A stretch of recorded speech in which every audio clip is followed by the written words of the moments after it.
جس عورت نے اپنے خاوند کے مال میں خیانت نہیں کی وہی صحیح معنوں میں با وفا ہے۔ ہاتھ سے چھوٹ جانے والی نیکی کی حرص کرو اور اس کے حصول کے لیے زیادہ سے زیادہ صحیح کیا کرو۔ جس نے دل سے توبہ کی اس کی زندگی نئی زندگی کے مترادف ہے۔ بہترین اور اچھی بات یہ ہے کہ دنیا کو آخرت کے لیے وقف کر دیا جائے اور اپنی زندگی آخرت کے سامان اکٹھا کرنے کے لیے گزاری جائے۔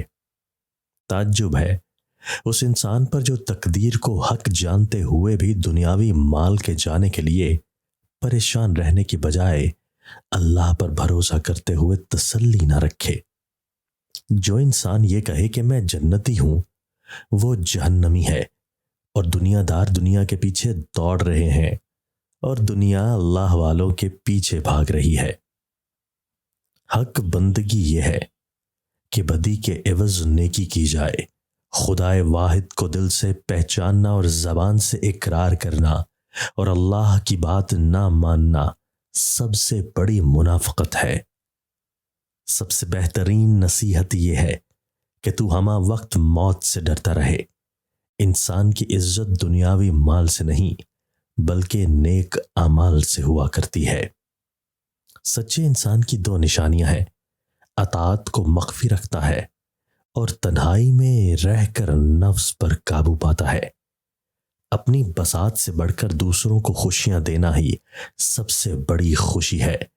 ایسے بندوں کو اللہ بھی خوشیاں دیتا ہے۔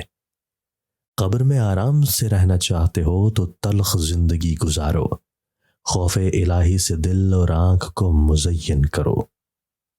ایک ہی در ہے جو کبھی بند نہیں ہوتا، وہ اللہ رب العزت کا در ہے۔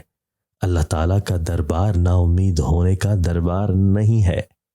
1,00,000 مرتبہ بھی اگر توبہ ٹوٹ جائے تو پھر بھی اللہ سے رجوع کرو۔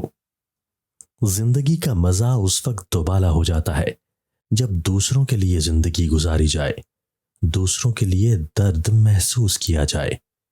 موٹی عورت اگر صبح اٹھتے ہی پانی کے ساتھ انجیر اور شکر ملا کر پیے 80 سال تک 20 سال جیسی دبلی پتلی رہے گی۔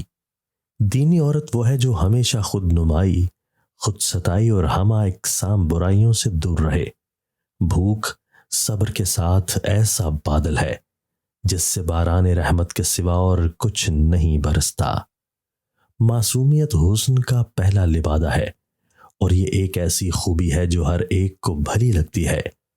فوراً معاف کر دینا شرافت اور بدلہ لینے میں جلدی کرنا کمینہ پن کے مترادف ہے۔